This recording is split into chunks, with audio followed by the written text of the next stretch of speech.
Tu viens de télécharger RPG Maker et t'es un peu perdu dans l'interface. Et bah écoute, cette vidéo est faite pour toi. Je te présente en très peu de temps l'interface. Tu verras, c'est assez simple.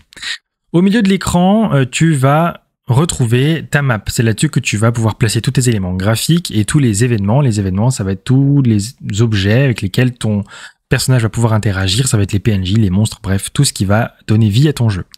Sur la partie gauche de l'écran, c'est divisé en deux parties. La partie haute, c'est la gestion des ressources, des tilesets qu'on appelle dans RPG Maker. C'est ici que tu vas pouvoir sélectionner tes éléments et les placer sur ton décor, enfin sur ta map pour justement réaliser ton mapping et ton décor.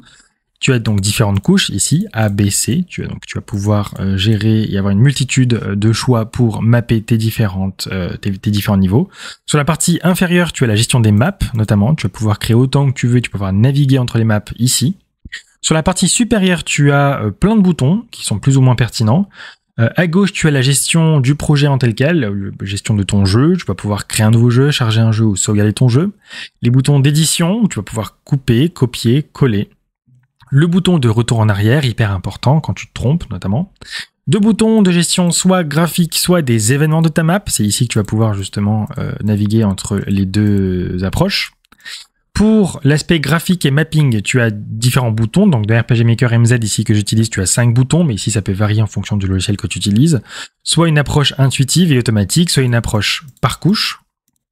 Ensuite, tu as des boutons de sélection ou d'édition plutôt, ici, soit une approche par stylo, soit quadrillé, soit circulaire, soit de remplissage.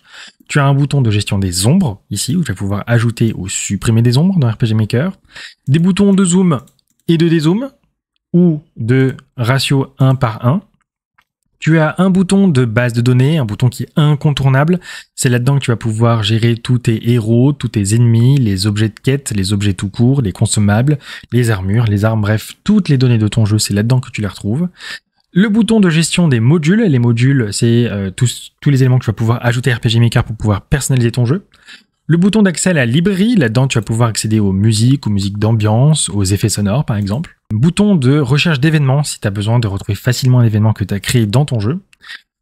Le bouton de gestion des ressources, tu as besoin d'importer ou d'exporter des éléments justement pour étoffer ton jeu.